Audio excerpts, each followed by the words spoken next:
Welcome to a reading which we put together, 5 readers who were published by Trainwreck Press, which is a nice independent press in Canada. And we're going to each read for about 10 minutes, and then there'll be a little time at the end for discussion. So we'll begin with Anne Safola, who's the author of When the Pilotless Plane Arrives from Trainwreck Press. And she's also a translator of The Hero / Hence This Cradle. And I'll let her add anything she wants to the introduction. Welcome, Anne. Thank you, Mary. I just want to thank John Goodman for starting this press and curating such a distinctive variety of poets and translators. It's really an honor to be published by Trainwreck Press. I thought I'd read from When the Pilotless Plane Arrives. It's a bunch of poems inspired by cheesy sci-fi films from the 1940s and 50s. And in watching them, I felt a kinship between the storylines and my life as a poet. So a bit of a cautionary tale and hopefully some humor too. Okay, so the first poem I'm going to read is called First Workshopped Poem, and it's based on Bride of Frankenstein, Universal Pictures, 1935. 15 heads down, pencil your draft in what is needed. The bones of a 19-year-old stolen from a crypt, a lab-grown brain, new heart sacrificed by some young woman who never makes it home that night. No lightning storm, no electric woo-woo to inspire your teacher to scream, "She's alive." Instead, all open their mouths and look, and like Elsa Lancaster arising from her palate, you look jerkily at each one, startled, born a minute ago, your hair vertical. One wants compression, as in wife good. Another detail, dual neck knobs. More narrative, screams when monster moves to fondle her. Is that you hissing? Square heads, green hand, clutches crank to blow Tower Lab to dust, yet instructs, go, live, let the dead die. I flee. Mary Shelley, what competition in horror? You wisely published Frankenstein anonymously. This next poem is called Emotion Must Be Authentic, and it's after King Kong Escapes from Universal Studios, 1968. Unlike automated replica that fails to mine element X on the North Pole for Madame Piranha and Doctor Who, the real Kong on the Isle of Mondo saves stalled sub-crew from a rabid T-Rex. In particular, one nurse, Susan, who in Kong's clutch squirms, "Kong, put me down." A kind of first date he obliges as crew escapes when T-Rex bites his foot. Looking back, Susan protests, he's in trouble. And more so when Doctor Who kidnaps Kong to Pole. But the simian swims to Japan where await Doctor Who, Robot, and yes, Susan, breaking past civil guards, her heart-shaped lips. Kong, Kong, go back, a trap. You can see him recognize her, blinks, tilts hairy dome as if to say, Susan, why Susan, it's you. But Robot grabs her, enraging Kong who pursues it up a tower, catches her mid-air in black padded paw. As Madame Piranha unplugs Robot, who falls to scrap like Doctor Who's ship, Kong will crush. Oh, strange stirrings as matted hairy back swims away. Susan shouts, Kong, Kong, King Kong. Let him go, crewmates say. He's had enough of civilization. As giant ape, unhearing, unrequited, returns to his island home of Mondo from Tokyo Bay. This next poem is called How to Put Your Brain in Someone Else's Head. It's based on The Monster and Girl, also known as Dead on Arrival, from Paramount Pictures, 1941. Scott never dreamed his would go into an ape, but confronting con man who lured sister into whoredom by way of sham marriage, finds himself framed by mobsters whom he warns, "You'll get yours one day." Awaiting electric chair, Scott agrees to bequeath his brain to mad scientist. Yes, he laughs hysterically. Take it, take it. In his animal afterlife, makes good and crushes gangsters one by one. Sibling loyalty unrecognized as he falls, cop shot at sister's feet. Demonstrating links, the persona poem will go to lasso le mot juste, then bloodlessly crush every bone in its simian embrace. And the last poem is Propulsion, and it's after Close Encounters of the Third Kind, Columbia Pictures, 1977. The impossible sky, a pool you'd always tripped into, obsidian night narcotic, 5 tones pierce fascia and bones, image inside claws until you wheel in mud and straw, a mountain shaved, deft saucers, massive approaching dark, shattering bass note. And they all come home, lost pilots, stolen toddler. Who is he? Whose eyes hold starlight his mother reclaims? What do you want? Home amidst fluttering opal digits. What do you want? The universe, this harp, your child hand, fingers stretching to strum a nebula. Evening shadow of Venus making your adolescent shoulders itch. It's always been this way. A tuning fork for the world. I just want to know. You enter the sparkling city and know. You had already been taken long ago. Okay, and then moving along, I don't have the copy yet. Very excited to receive it of my new translation chapbook from Trainwreck. Thank you, John, for that. But I'm going to read from Hence This Cradle, this to frame it. It's 79 AD, and Vesuvius has just erupted, and a young woman who's missing her lover is facing these moments. Words. Oh, this is a translation by of Hélène Sanguinetti's work. So it's my honor to translate her. Words, barely sharp bits of glass, shining a little above the wall, that's all. To my wife, to my brother, to my favorite lover. My poor words, black teeth. They lay down crazily under bridges, their little feet shod with red cast iron. Before, someone in the house coughed a long time so that I could finally sleep without fear until morning. That was today. This is yesterday. Before being the recovered under the plumes, the swallowed, the emptied, the burst open under small rocks. Are you on your way? Don't come any closer.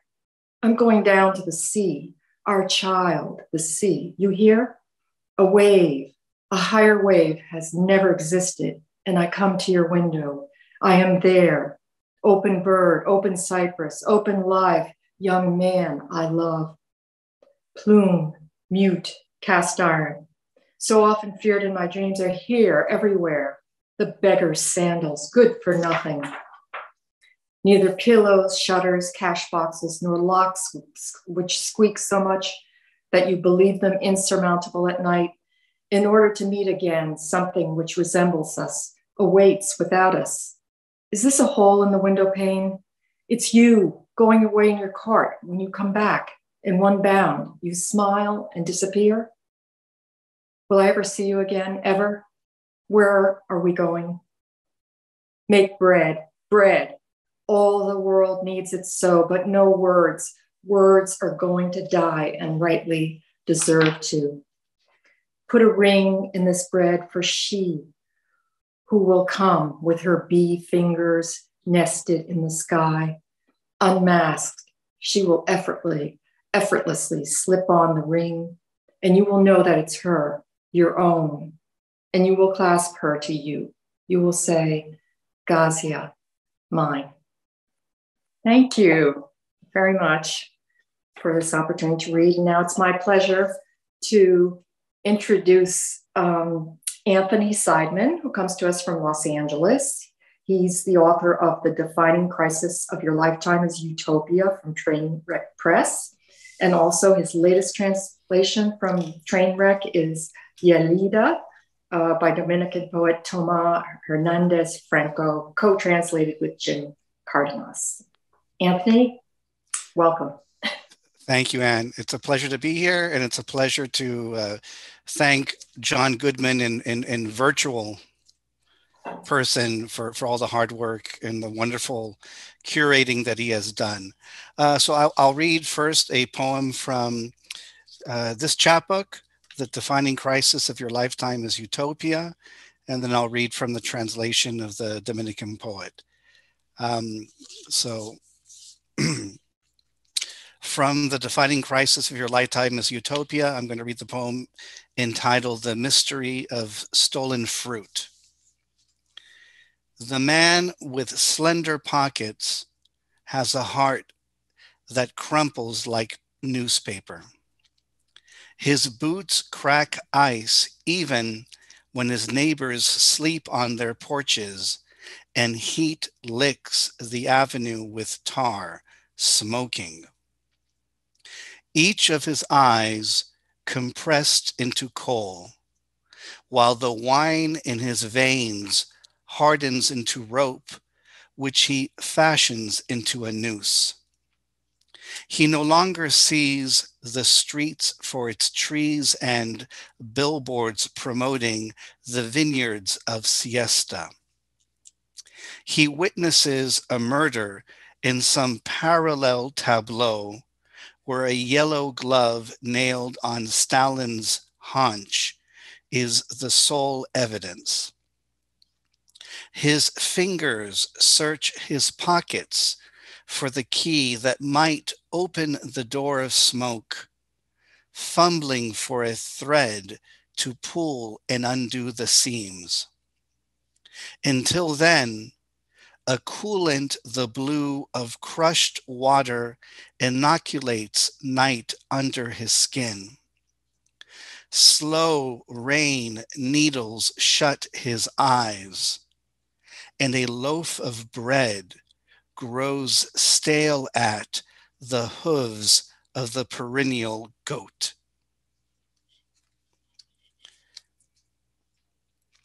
And I was thrilled when Goodman agreed to publish this translation of Yelida. It is by a Dominican poet by the name of Tomás Hernandez Franco, who's widely celebrated in his country, in the Dominican Republic, as the first poet to introduce free verse, type of narrative poetry that they had yet to be introduced to. And the poem is about a Norwegian man named Eric, who is enticed by going to the Greater Antilles. And from there, it develops into a type of clash of voodoo gods and Norwegian mythology from the result of the birth of his child. But I'll start with the beginning when we're speaking about Eric, when he was so enticed by going to the Antilles. So this is from the poem Yelida, and Yelida is the name of the daughter that Eric has with a woman from Haiti. So it's entitled in Spanish Un Antes, which would be a before. Eric, the Norwegian lad, possessed a heart of fog, buried under a cold, narrow inlet of a soul. During his vagrant, long rambling from horizon to horizon, he scarcely suspected that the boreal long winter bloodline that pounded in his temples was a wanderer's song. During the longest month of the year he was born, in the fishing hut of tar and nets drenched by waves, born between the sea's miracle and the midnight sun, to an absent, shipwrecked father, now a swimmer among deep algae and sands, startled by scales, gills, and fins. He was the fifth child born for the sea. Eric grew in its language of fishhook and current, force of the oar and simplicity of foam, just like all the boys at the beach, half Triton, half angel. But Eric didn't know a thing about it. Pulse of wind and stubbornness of the prow.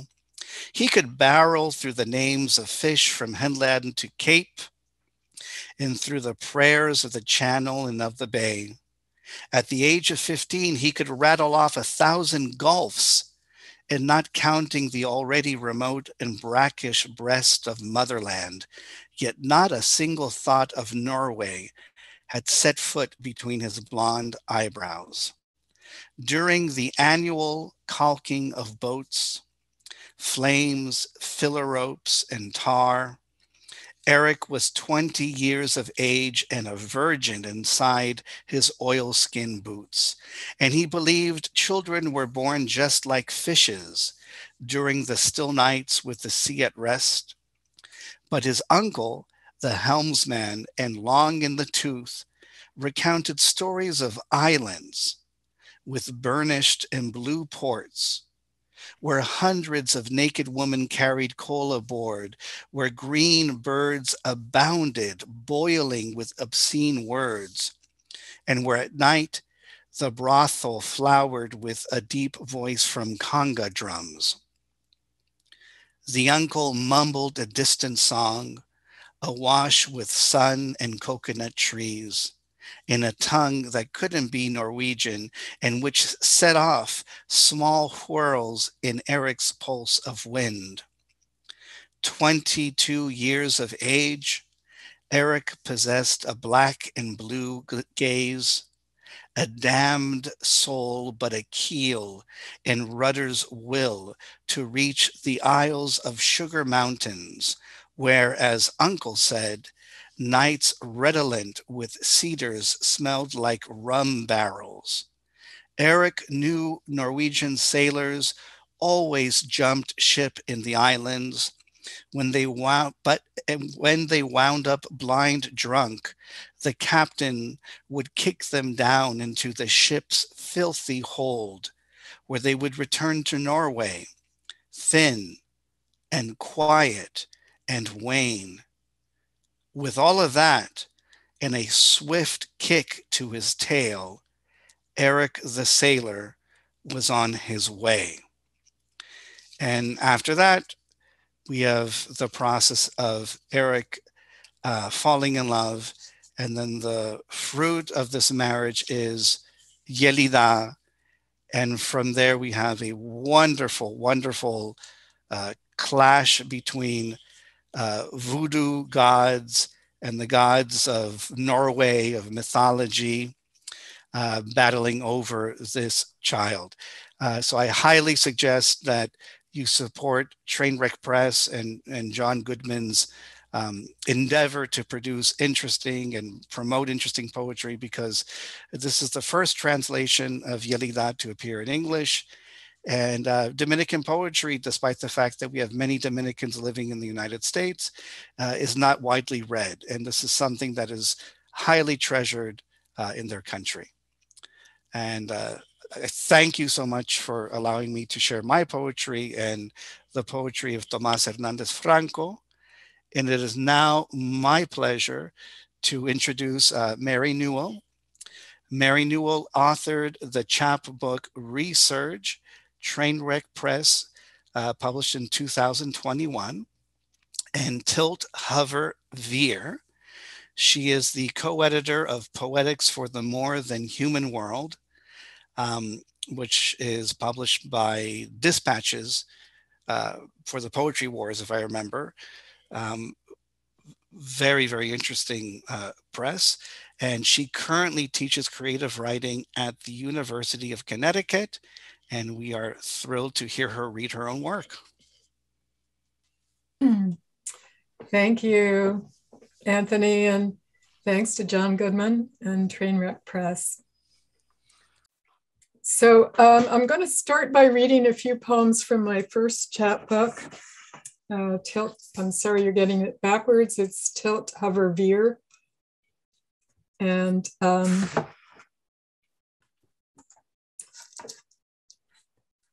there's a sort of dialogue here with science or ecology, if you like. So I'll just give a few definitions. Diapause in the first poem is a sort of suspended state that insects or butterflies will go into if the weather doesn't suit them for coming out. Butterflies can't fly below 50 degrees.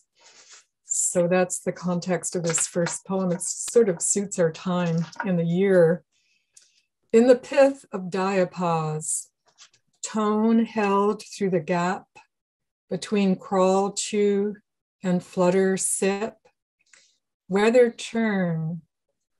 On the brink, wings rolled ready, colors soft through chrysalis wrap, slow unfurl, finding the updraft.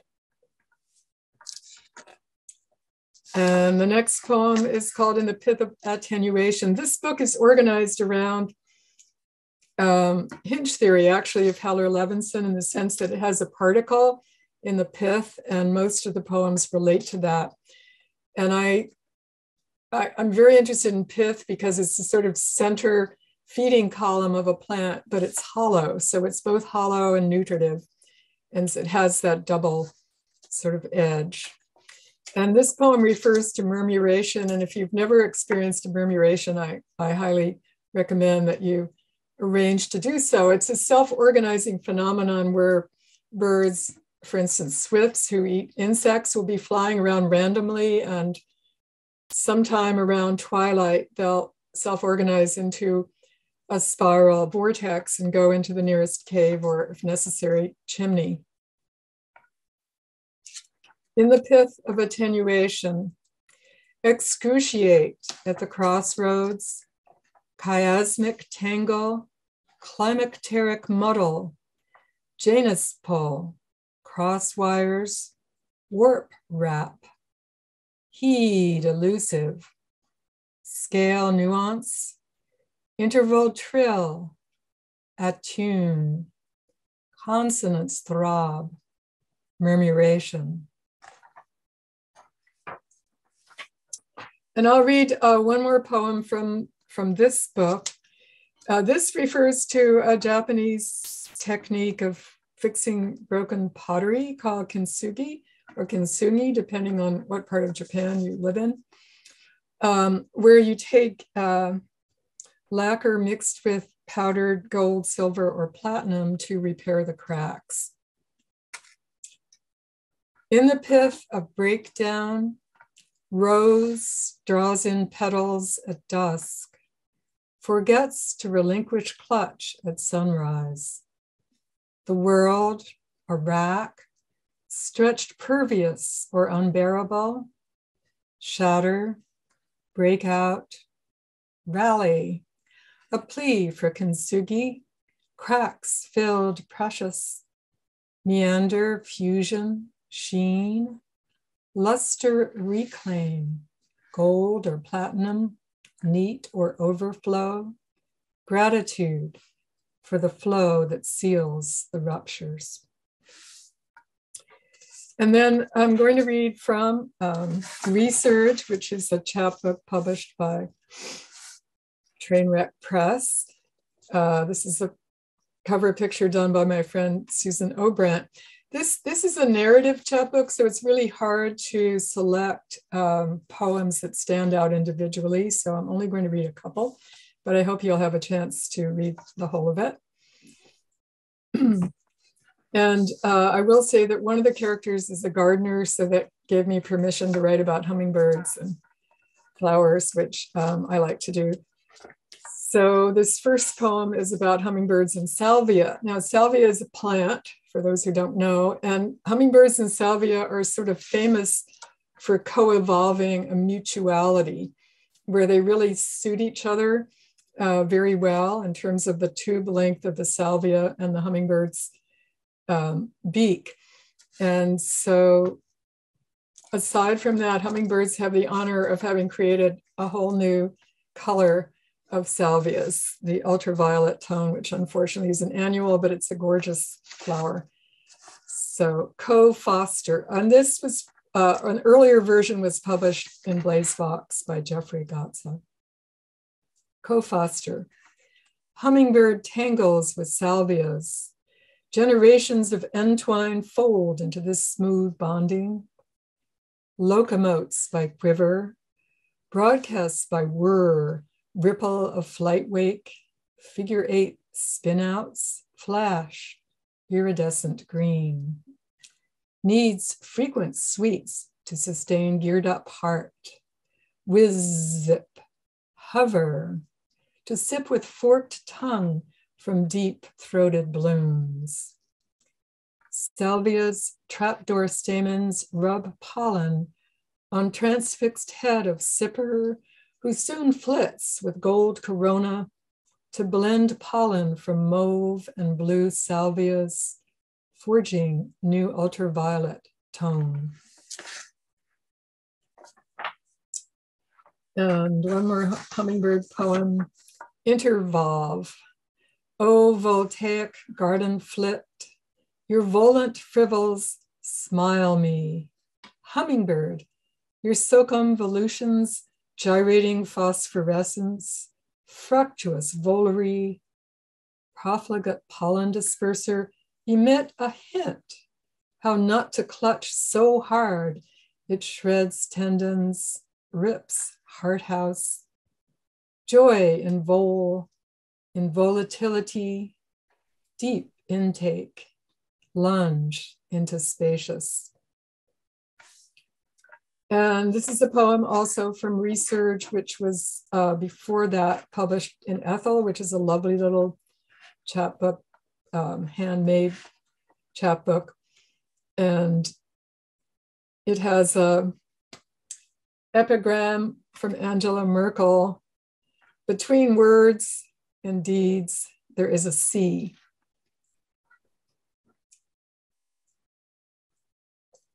Adrift in undrinkable waters. As a toddler bewitched by starfish, a riptide almost carried me away. Safe arms surrounded tumbling hollers. Almost is a long way from drowning. Sand in the mouth, sea vomit, limbs flailing, then home to lap of comfort. Distant calamities trouble calm, attempted rescues, urgencies, salt, famish, heat stroke, top size, ocean swallows without a burp.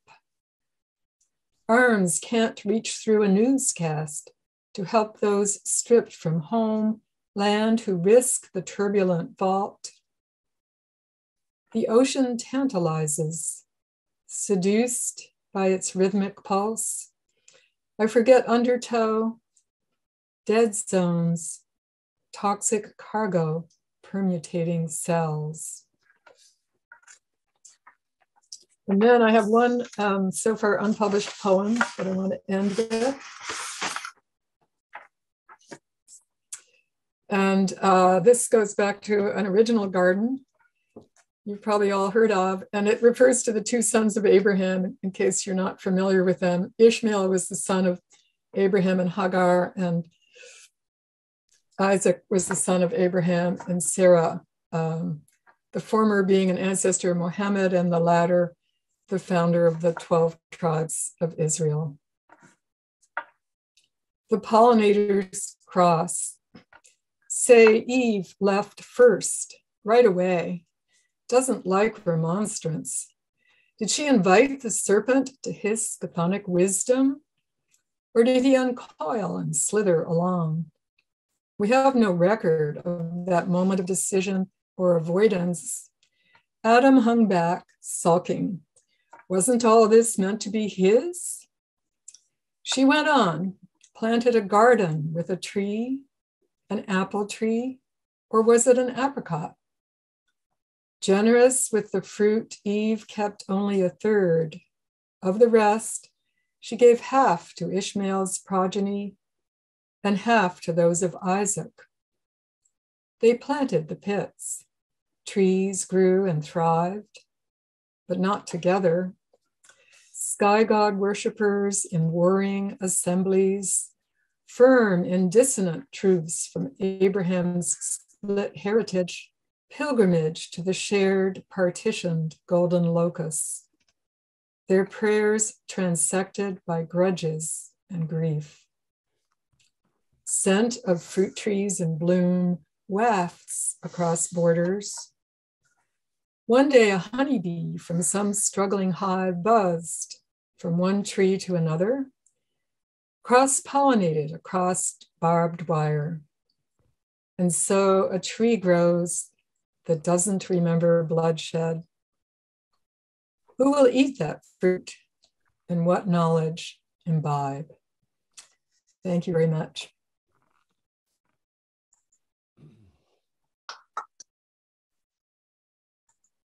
You introduce somebody? Introduce somebody. All right. I will. No, I will. I am. So our next reader will be Heller Levinson, who is the originator of hinge theory and has expressed the desire to have a short introduction. That's good. Okay, it's a thrill to be here, to be able to honor and celebrate John Goodman, who's bringing these fabulous poets forward and being so gutsy in his single-handed heroic endeavors. So thank you so much, John Goodman. And thank you, Mary and Anne, for bringing us all together and making this happen. So I'm going to start off with Lurk. John also published prior to Lurk, Seep. And the major focus of Hinge over the last few years has been to cultivate, explore, and magnify the word, what I refer to as the term, word, subject, term, I lump together. And the hope is that after you read, I'm going to read maybe 3 or 4 lurks, but after you read in the books, there are over 60, 70 lurks, and that you will begin to see the life force of language and that these terms will become like intimates. So when you come across as someone says lurk, you'll have a different vision. It won't be this foreign, what would we call it? Catatonic, lexiconic corpse that you experience readily in today's world. So just like the rainforest and the polar bears and all the endangered situations we have, the language, as I see it, is equally endangered. And one of my main job is to try and restore this, to revivify. So, let's get right to it. Lurk. Lurk across dark. I'd like to be able to see the page.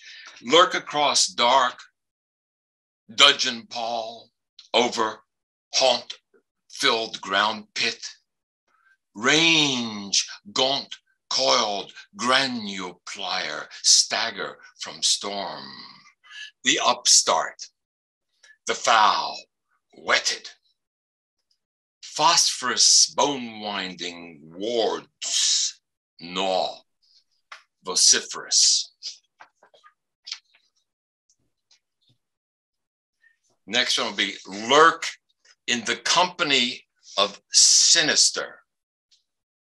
Abrade, struck obad, gall, wither, whetstone, curved, no longer garrulous. Chopped larcenies split the curb, planning for holidays. Rumors seek flotation. The seats are all taken. In the company of remorse, stalled withers, desecrated pinion, lopped atavism, a place in the sun. And now we go to lurk, gloom, brooding. So you see, like Mary did with in the pith of submitting the word to a variety of modules, casts the word and the term into differing dispositions. It becomes a vast personality, I hope. Lurk, gloom, brooding, phosphor, atlalo, protraction, smear, dank, driven, mottle, drain, drudge, lips shuttered, obliquitous in primal conveyance, that strained utterance, filtered for carelessness, for racks of indiscretionary bleed. And I can't help myself. Right after gloom, we're going to go to this lurk. This is the most recent Black Widow Press publication. And we're going to go to abyssal recant. So we're leaping from the gloom, the lurk gloom, to the abyss, which was probably a convenient place for gloom to hang out in the abyss.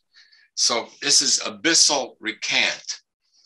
Chant, chasm, Sybil slink, scribe, incinerate, char. From toothless counterfeit breath, scribble, scour, devour, compound, blot a neo-renaissance fetter strain.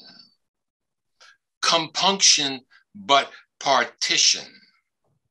Ancient hallelujah, sideways.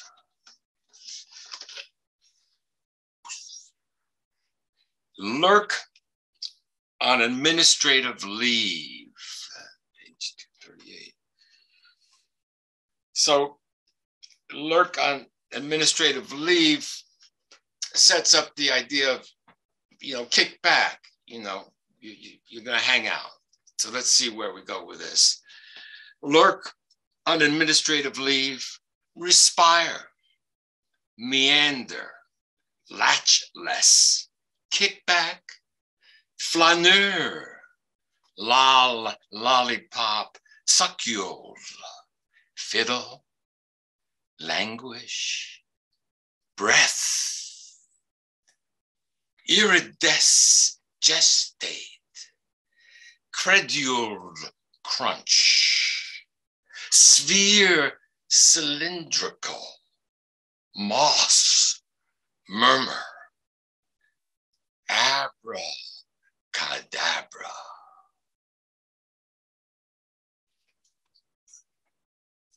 I'm going to do two more. So that's, there's over, as I said, 60 lurks. This just gives it hopefully a little taste of the lurk organism, okay. Will you please, okay. This is another module I've been working with called Will You Please, and I had probably about 20 of those. The Will You Please was the kickoff, and then we go into various excursions with that. Will you please, facts notwithstanding, in a manner of speaking, the ball's in your court, this too shall pass, but before, and just in case the matter gets out of hand, there's always a stopgap, a fail-safe. When the moment comes, just pretend, but play it safe. Check your battery, be convincing. These are good people. This has never happened before. Alternate side of the street parking, the privileged few. It takes years, not weeks. News screws, leaks, fake faucets, turn off ramps sideways. Not an easy decision to make. The majority form a majority. To make matters worse, a light at the end of the tunnel. Libraries are closing. Cows smell like fish. If there's a remote chance, grab the opportunity. Hedonism arose. Thank you all for coming. It's an honor to be here. And we'll do one more, and that will be called Astray. Astray is a term, one of the galaxies I've been living in, and one of the terms that interests me enormously, and the galaxy kind of is constellated with seep, lure, lost, linger, meander, errancy, askew, astray, baffle, bewilder. Those are some of the elements in this galaxy. Astray, way, word, depart, deposition, quotidian dilapidation. In the flummox ado, snafu shamazo, discombobulate kerfuffle of a bewildered geometry, askew, askant, carillon honk, call and evoke, articles of faith numerically scrambled, cold for salubrity, sieved for maximum seepage, for perfervid truancies, preferential dodge, preternatural wander, foaming toward futurity, the vastly hilarious goblet dithyramb. Thanking you all very much. I'd like to now introduce Giorgia Pavlidou, wonderful poet and artist from Los Angeles, California, and shortly on her way to Greece, I believe. Thank you. John, thank you. Mary and Anne, thank you. To begin with, flesh. Before all else, my greetings to all poets, dead or alive. My dead, standing firmly behind me, perpetually sing my name. In ortus sanguinis per peregrinatum, casu ade elementa, surceperunt gaudia ente.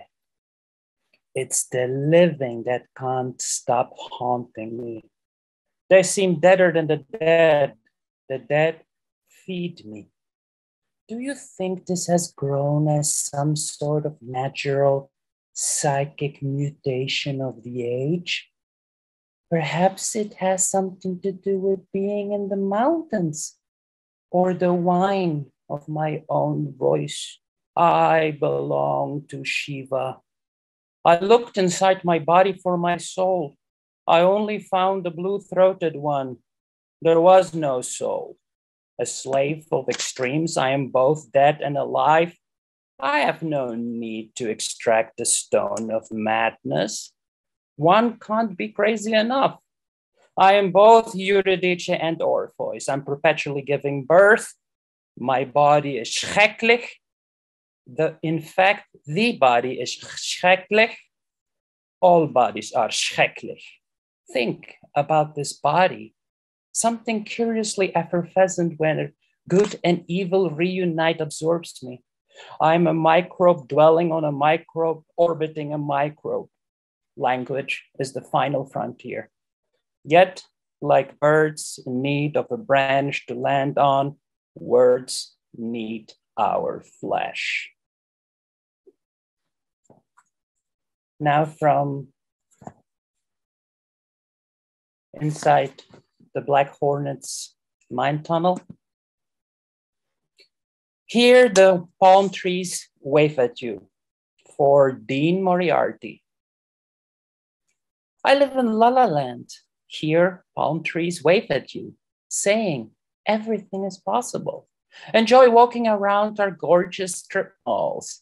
Marvel at the Hollywood sign. Stumble at the Hall of Fame. Piss in an adorable latrine. Buy acid at Grand Central Market. Be sure to visit me one day while high on LSD. Together, we'll hit historic Route 66 to Las Vegas. Like Hunter Thompson and Oscar Acosta, we'll look for the American dream in a taco. Or let 66 take us up to San Fran of another era. We'll kiss Carlo Marx, shoot with Old Bully, join Philip Lamantia performing peyote eating rituals, get drunk at the Vesuvio Cafe with Bob Kaufman, goof around with Dean Moriarty, goof around with Dean Moriarty. I live in La La Land. Here, palm trees wave at you, saying in reality, not much is possible. Still, be sure to visit me one day. We'll hit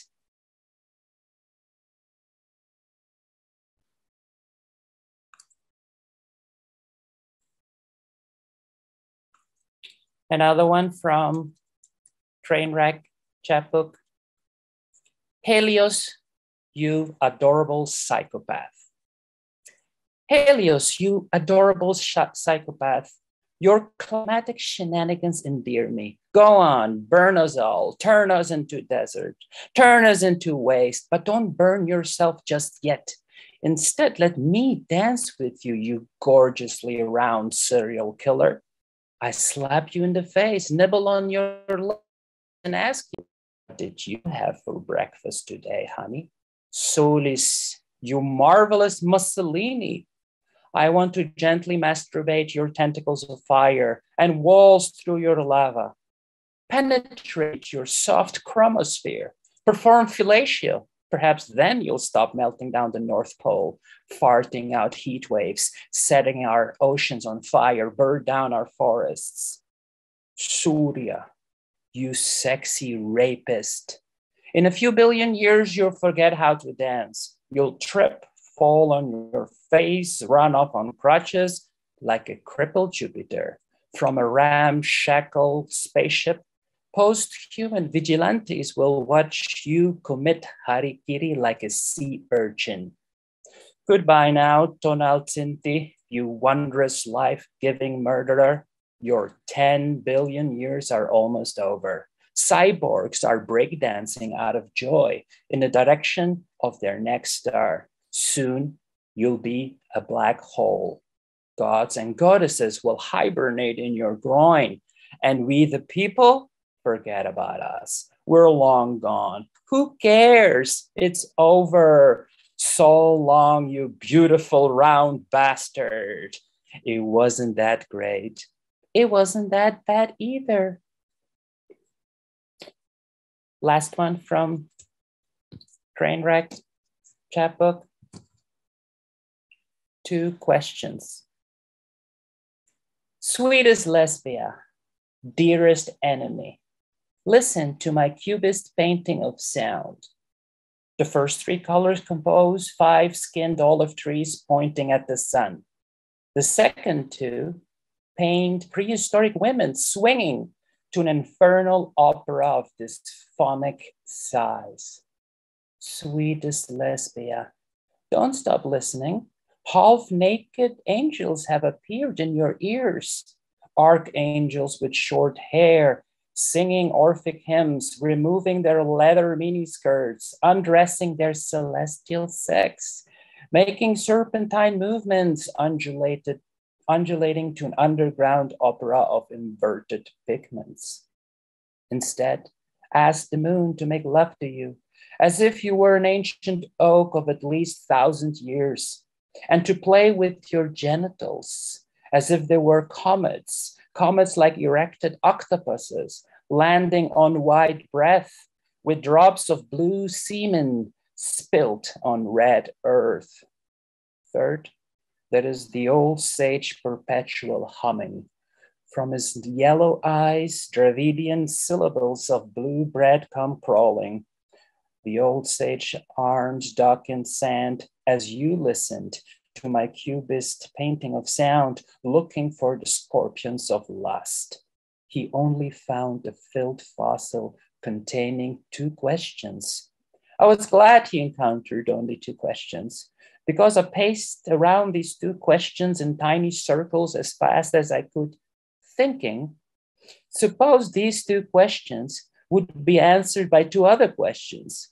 And suppose I can't determine which answer goes with which question and which question comes after which answer or question and which question follows it. I'd be compelled to ask the ancient oak to once more make love to me while 3-eyed angels watch, as if I were an ancient oak playing with your genitals, while your comets would look like my genitals, comets like resurrected octopuses landing on white earth with drops of red semen spilt on your blue breath.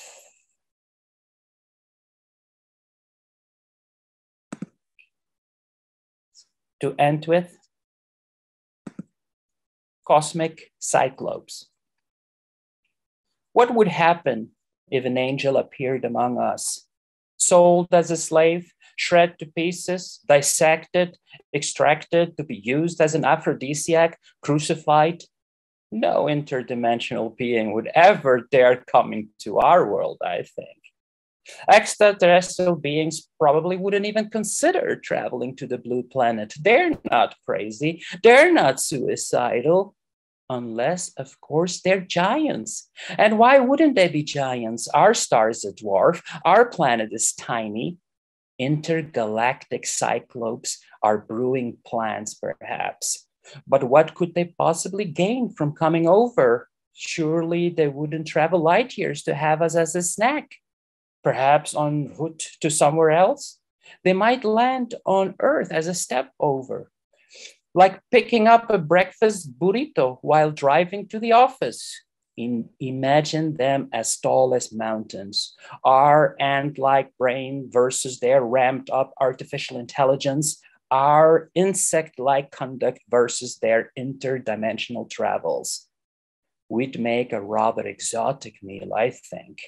They may open a restaurant serving living human beings, like how in China monkey brains were eaten once, freshly cracked from the skull. Or perhaps they'd scoop out a whole city, assuming it's a sort of beehive.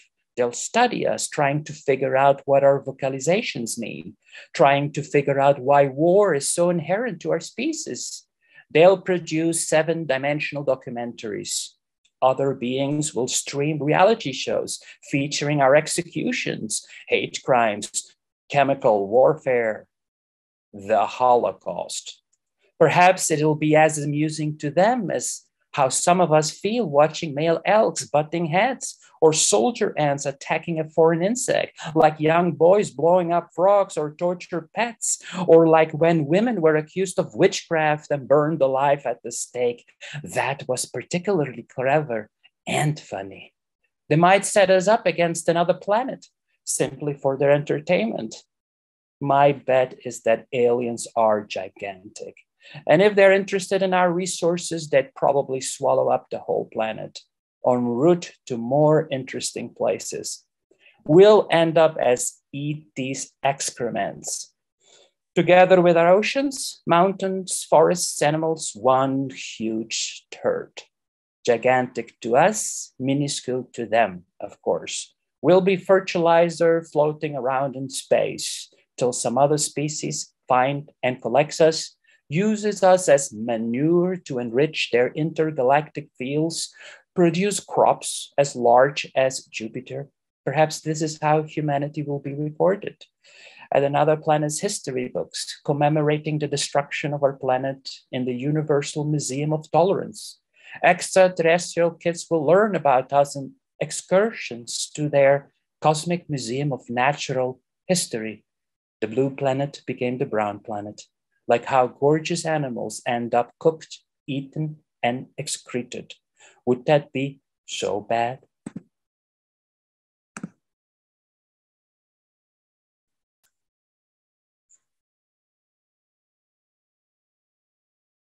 Thank you.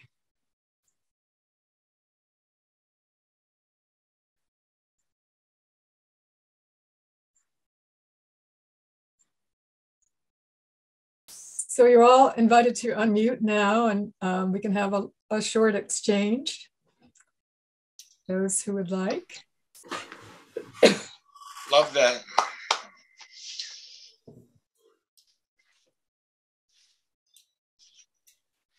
Anne? Is Anne there? Yes, I'm here. Yeah, I'm just curious. I love the where would King Kong be today?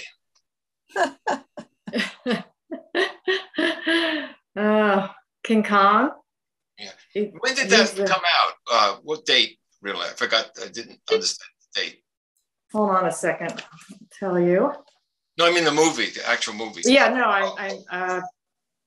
hold on a second. All right, I don't have that here, but the King Kong Escapes movie was 68, and the other one was the original was probably 1930 something, if I recall. And I said that as a joke. I mean, I didn't mean as a joke. It wasn't meant as a joke. It was really like, when you think about it, so like the 30s, and King Kong represented, going back to Giorgia's wonderful poem, The Cosmic, is there, and the idea of that kind of primal presence today, buttressing civilization is almost difficult to imagine. Today we'd probably see King Kong as some gigantic robot, I mean, it's more Frankensteinian. So it's really interesting when you would what would that flesh, how would that shape in today's world? I mean, so much has changed in 50 years. It's remarkable. I mean, so that's why I brought the question up. Well, I think he'd be hiding out on Mondo, his island, where he'd be safe, so that Hollywood couldn't get him and lock him up and charge admission like the original movie. Heller, I had a question for you. Okay. I did come across the Beckett quote, and I was wondering if that quote inspired all your books. Which quote? It's a quote. He uses the words. He said I don't have it in front of me, but something about the higher ground for a writer is to seek and lurk. And I saw this quote and I was like, well, this must be the inspiration for Heller's work. Oh, I didn't quote it, did I? Because I don't know. No, I'm just asking you if that quote from Beckett inspired your journey. No, I'd love to see it. Okay. I don't know the quote. I'll find it for you, because I thought it was extraordinary. I was like, oh, well, here's Heller right here. No, the work's been going on for some time. It goes, I mean, this book, tenebrae is another term, but in this case, we have 114 pages where the word is being used as a verb. So you're getting a different kind of disposition, but the word is flavored more actively other than taking something like a lurk or a seep. It's more, in that sense, more plastic than I have it here, because this you could read. I hope I don't want to be taking up too much time. In other words, you could almost read this as a poem. Tenebrae to the far wall of a fading aristocracy, tenebrae to an axial disposition, tenebrae to a weazened palliative. So no, I was I didn't know about the Beckett. Okay, I'll get that to you. Please. Yeah. Very interested. Because I found it interesting. I felt like you're, in a way, the spirit of what you're doing is also what Hélène Sanguinetti, the French poet I translate, is doing, is trying to make language edgy so that people pay attention to it, as opposed to the, subject, verb, noun, where we've stopped hearing and feeling language. Well, that's very much that's what I call the lexiconic static. You know, when you take a word like pathos, which in the dictionary is maybe this paragraph, maybe lines, and Mary Newell, myself, Will Alexander, and Linda Lynch, when I was Melancholia, I'm sorry, we ended up writing a 90-page beginning to explore Melancholia. Pathos is another book. So yes, animating the word and the full flesh and musculature. Right, absolutely. I had a question for Anthony. Yeah. Anthony, why did Hernandez Franco choose a Norwegian? I mean, I was trying to figure it out. I was thinking maybe it's a way to put his island home on full display through the eyes of somebody who comes from the polar opposite region. And I think it's exactly because that it's a juxtaposition of the the way that Hernandez Franco was imagining Norway. And then what's very interesting and actually quite peculiar is that Hernandez Franco was a diplomat who supported the dictator Trujillo. Trujillo was the Dominican dictator who really committed a massacre against Haitians. Oh, yes. But the poem Yelida celebrates Haiti. So everything takes place in Haiti, not on the Dominican side of the island of Hispaniola. So it's a very odd, peculiar poem. Yeah. But it's a poem that every Dominican poet they know. It's kind of like their, I don't know how to say, like it's like their touchstone. It's like their touchstone. It's like every American poet knows Sunday Morning by Wallace Stevens or something like that. It's one of these poems that it's very much canonical. And it's an extremely weird poem. And it gets weirder and weirder where the voodoo gods begin to clash with the Norwegian deities. And it's only about 10 poems. And this is the first free verse poem ever published in the Dominican Republic. So a lot of shockwaves way back then. Right? Lots of shockwaves way back then. And I also have to admit that in addition to Hernandez Franco being Dominican, he was also not a Afro-Dominican. He was completely a white Dominican. So there's it's a poem that has a lot of peculiarities, difficulties to it. But as I said, it's still celebrated nowadays in the Dominican Republic. Incredible. Really, what a wonderful service you provided us. Well, thank you. Really, it's amazing. I have a question for Mary. Mary, your passion is the echo poetry, and I'm wondering which is stronger in you, the sense of wanting to generate justice and awareness, or is it the infinite metaphorical possibilities in nature? That sounds like a year's discussion topic. Well, I'll answer it indirectly. At the moment, I'm preparing a presentation on plant intelligence for the Northeast branch of the Modern Language Association, which I volunteered for, although I don't normally do academic conferences because it's in Baltimore where my son lives. And I'm having a wonderful time researching plant intelligence through the biological side, but also through the side of thinkers who really think larger, think dynamic systems theory, think about Gaia, and sort of bringing those two together. The thing about straight science and botany and biology is that plants are very weird. They're queer. They're extraordinary. The amount of differentiation and the mutualism between plants and pollinators is just extraordinary in itself, you know, so just to honor that. But in the larger question, for me, I think to get through to get through the visible world, it's, you know, rather than going outside or beyond it, to get through that fascination and magnificence.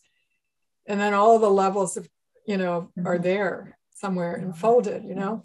But from the details themselves, they're fascinating, and the larger picture of interaction, which you can never really honor, you know. And so that's a long answer to your question, but I think it's really important for all of us to think of the place of a human, to keep rethinking our place in the whole picture.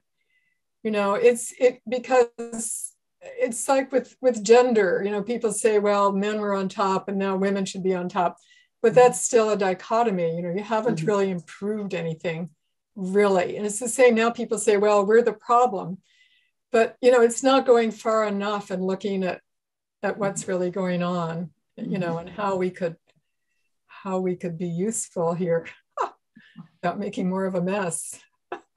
Anyway. Mary, can I follow that up with a question? Do you know the recent book by Merlin Sheldrake? Can you talk a tiny bit bigger, louder? Louder. Entangled Sheldrake. Do you know Merlin Sheldrake, the Entangled Life book? Up to a point. I happen to have it right here. Neat. It adds to what you're saying, the mycelial frame. In other words, fungi-centered and not just plant-centered and human-centered. We tend to make the discussion between plant and human, but the mycelium is a much bigger and primary network. So the interaction of those three, I'm wondering if that has entered your thought about this. Not me personally, but I know many people who do. You know, Forrest Gander, for instance, people who are very much into that, you know, that level of interconnectedness. I mean, certainly I appreciate it. Yeah, it's really extraordinarily different from the merely plant-centered view of things. The level of interaction is so incredibly broad and complex, actually. Yeah.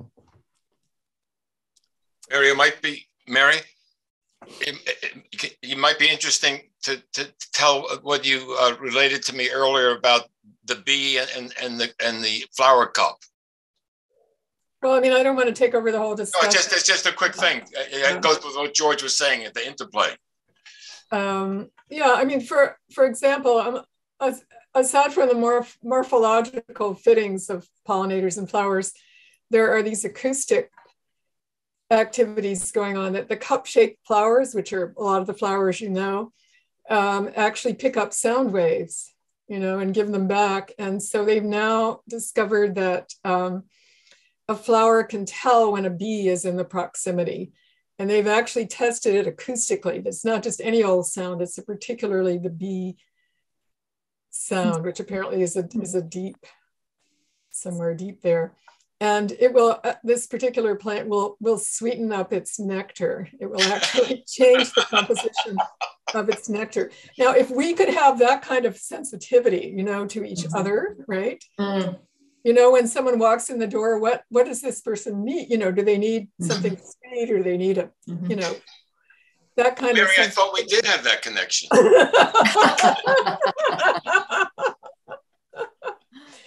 It's, anyway. I don't want to hog the conversation. So I was going to ask Giorgia about her work. Again, like I was thinking of, you know, the metamorphosis with the work, because there was, you know, an outrageous quality, and it made me think of the gods and the outrageous things they did, and in Greek myth. And I was just wondering if that was a conscious part of your writing or not. The Greek myth part, or the Greek myths, yeah, and just the kind of the character. Well, of the character. Well, the character of the gods, you know, that they just, you know, they do what they want. You mean like in the last poem, for instance, in Cosmic Cyclops? Yes. myth, of course, fascinates me, although I'm not necessarily crazy about Greek myth, but this, what occupies me is, I don't know if that sounds abstract for a lot of people, but I'm dwelling on this microscopic little ball, and it orbits a gigantic ball of fire for us, but in the context of the galaxy, it's again also just a micro, and so all these events are happening here. We fall in love, or we get upset because we have a bad hair day, or Putin decides to invade a country, or all the crazy, absurd things that happen on this microscopic little ball, and there are planets and stars that are much larger. So I often think, so maybe there's life out there that is just huge. Like, maybe extraterrestrial beings are like, giants. And so what would they think about us? If they knew, how would they perceive, so that's what, and I wrote that poem perhaps also to vent my my shock and sadness when I woke up. When was it? February 22nd, I don't remember exactly. And there was war in Eastern Europe. And, I was born and brought up in Europe. So it's very close to my heart. And, it's like the unthinkable is happening. And okay, it happens in at the very edge of Europe, you could say, not the civilized Western part, but, still in Europe, and it's very shocking. And, when I was younger, I somehow believed that maybe in my lifetime, humanity would realize that war is crazy, cruelty, everything is, that we would somehow mature into and evolve.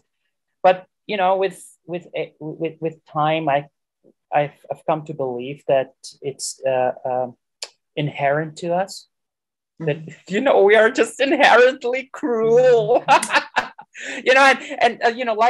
Like the grand jeu poets like René Daumal and Roger Gilbert-Lecomte, they said, what can you do? You can only laugh with it. Laughter is the only thing that can sustain you in this absurd universe, and not like this absurd world, but the absurd universe. The fact that I am this insect. I'm like an insect. You have to look at our cities and look like observe an anthill. Try. It's just. Sorry, I don't know why I'm getting so animated. Maybe it's because that's the only way I can cope with perpetual confrontation with the cruel. Sorry, maybe you got more than. No. I was just thinking of a filmmaker named Frank Vitale, and he's done a whole film series on cities being actual organisms. So I was visualizing that when we were, positing this kind of perspective, the anthill perspective. Yeah. Thank you. Thank you. That's great. So Mary, I turn it over to you.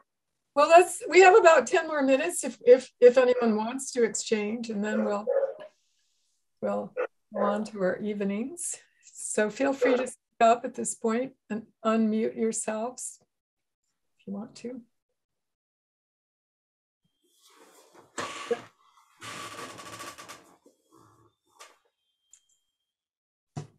So if anyone wants to speak, maybe just raise your hand or something, or if not, then we'll just thank John Goodman again. It's a silent crowd. Okay, Sarah, go ahead. Before I go, I just wanted to say something to Giorgia. I loved how you went from the micro palm tree waving up into the sky. Your work is just humorous. I kind of lost myself in it. You go from sexy desire and love into the whole thing of standing outside and looking at the world as someone in a spaceship might look at it. And I love that you're very earthbound, and yet you're not. Your work took flight at times and carried me with it. So I really enjoyed what you had to say. Oh, thank you so much. Thank you so much, Sarah. Thank you. Okay, well, many thanks to our readers and also to John Goodman. And I hope you'll buy our chapbooks. Help the press, help the writing contingent, and enjoy more poetry and write yourself if you're so inclined. So thanks again for coming, and onwards.